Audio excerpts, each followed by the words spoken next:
2018 BMW R90 na, 1200. So gusto niya i-swap tatlong bike, Continental GT, Vespa na Primavera, XSR na 155. Pwede pa ba ako tumawad? Hindi na. Cut mo na. 2019 Yamaha R6. So swap kami ng ZX4RR na 2025 dito sa Yamaha R6. Ito gusto ko 620, tapos yun 400. So dagdag si sir ng 220. Pero Akit papasalamat na rin ako kasi pumayag siya sa 200. Hindi pa. Di ba? Second transaction of the day. So ito yung leader nila. Kumbaga sa siya yung BI, siya yung BI. So si Sir nakabili na sa akin ng Harley, tapos si Sir nakabili na sa akin Z900. So mga suki natin to guys. So ngayon, dahil sobrang pera nila, kailangan nila ulit magpalit ng motor. Ganun talaga. So kuya, tapos ito anak mo. Si Sir, Classmate niya. classmate mo. Okay, so babarkada sila, no? Alam ko kapatid mo lang, Sir, eh. Huwag na natatawad, ha?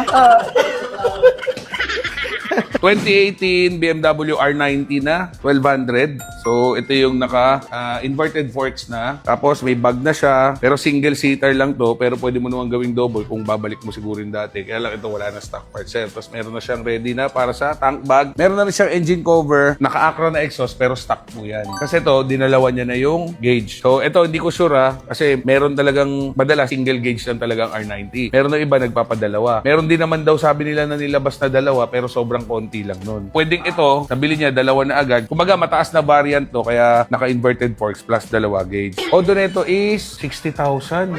16 lang. 16,000 ang Odo. All goods naman to. Tapos ito, sir, adjustable na pala to. So, pagka hindi inverted forks, hindi siya na-adjust. So, kung gusto mong lambutan o rebound, walang bago-bago na yun. So, ito gusto nating i-start natin, sir. Naku, lobat. Pahiya na naman tayo, boy. Dali, isa pa. Ganyan talaga yan? Palitan ng battery? Pwede ba yun? Hindi. Bibigyan natin warranty sa battery. Pag nalobat, papalitan natin bago. Babalik mo dito. Diba? So ito sir, parang GS din, naka-drive shaft siya. 'Di ba? Yung iba sir kadena, may iba naman belt, tapos ito naka-drive shaft. Sa lahat na yun sir, ito pinakamatibay. So kadena ang pinaka mas maraming maintenance. Kasi ang kadena every time mo nililinis. Yung belt mas less maintenance, mas less ang tunog. Pero yung tibay talaga sa drive shaft talaga. Yung talaga pinakamatibay. So hindi na pinapalitan to sir, unlike kadena, every 20,000 to 30,000 palit ka ng kadena. Dapat ganun, 20 to 25,000. Naisip mo ngayon yung mga motor na bebenta mo sa akin, mukhang palitin ng kadena. Hindi. Hindi. So, presyo, gusto namin dito, 680. So, ang offer mo dito, sir, swap. Ang problema, isa swap mo, hindi ko pa nakikita. Wala ba tumba yun? Wala. Lahat. Pag may tumba, bawas yun. Hindi. Papalitan mo yung bag. So ito, pakita na natin yung picture nung gusto ni Sir i-swap. So gusto niya i-swap tatlong bike. So isang Continental GT na Royal Enfield, isang Vespa na Primavera, tsaka XSR na 155. Offer ko sa'yo, mag-a-add ka sa akin ng 220. So parang 460 ko binili yung sa'yo. Tapos tinawaran pa kita ng, parang add ka na lang ng, sabi ko, 200 minus 680. So parang binili ko ng 480 yung tatlong motor mo. Ayos nga yun. So okay na tayo doon. Pwede pa ba ako tumawad? Hindi na. Basta usapan natin, sir, all goods yung unit mo. All goods naman yun. Kasi ginagamit ko yun. Yung ginagamit ko sa opisina.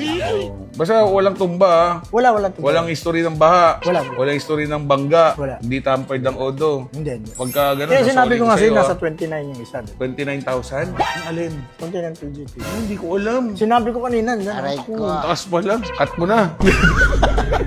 Taas ko naman nilabanan ng mo. Nagbase ako dito ng Kaya sinabi ko sa'yo. Pwede wag mo nang pagawa yung puan. Magkano lang yung puwan? 500 lang yan. 29,000? Dapat isama mo ni helmet on. May pangalan ng asawa ko sa likod. Okay lang yun. Stickera na lang. Hindi mo terno yun dun eh. Yun ang magiging pambase dun eh. Oh, kasi bell yun ha. Taas ko nilabanan ng mo. Ito mo Continental GT, 264 lang 264 bentahan Pangit yan.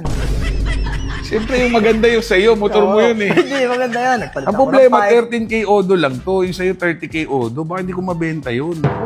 Ikaw pa. So, sir, yung Continental mo, kukunin ko ng 200,000. Tapos yung Vespa mo, kunin ko ng 130. Plus yung XSR mo, kunin ko ng 100. Puro mataas ko nilabanan to. Hindi ko alam kung kikita pa ako dito, sir. 430 minus ko sa 680. 250 dapat ang add. Bawasan mo na yung 680. Magkano babawas ko? Sige, Para 650 na lang. maging 200 yan. O, 650 na lang. O, 220 pa rin. Ibig swapping value nito mas mahal eh. Binawasan ko pa ng Okay na to siguro. Taas pa rin ng Odo. 210. Ano, 220? Hindi, 220 siya eh. Para pareho ka kayo. Okay na, 220. Sige na. Motor mo. 210. Okay na, 220. Sige na. Dandil na kami. Yes. Dandil muna. Dandil kami. Swap kami. 3 motor dito sa R90. So si Sir, ang dala niya motor is yung JX4. ZX4RR na Kawasaki. So, maingay yun, pero mabagal kasi daw yun eh, sabi niya eh. Kaya gusto niya, itong Yamaha R6. So, naka-sticker lang na R15 dahil Pang scam. pang-scam. So, pang-scam ng may-ari. 2019 Yamaha R6 na 600cc na sports bike. So, naka-carbon na rin. Naka-Acran na exhaust. Ang odo nito is 15,000. So, ito, boss, naka-consignment sa amin. Ang gusto ng may-ari dito, 600 talaga siya. Umabot na siya dito ng mga 2 weeks or more yata. Sabi ko, bawasan niya. So, pumayag naman siya ng 580 sa kanya. So, syempre, asking namin dati dito, 650. Siguro hanggang 620 man lang para may matirang margin sa amin. So, yung motor ni Sir, 400. Tawaran ko 400 yung ZX4R. Hindi ko pa nakikita, pero nandiyan na sa labas. 2025. Walang tumba, Sir, ha? Wala.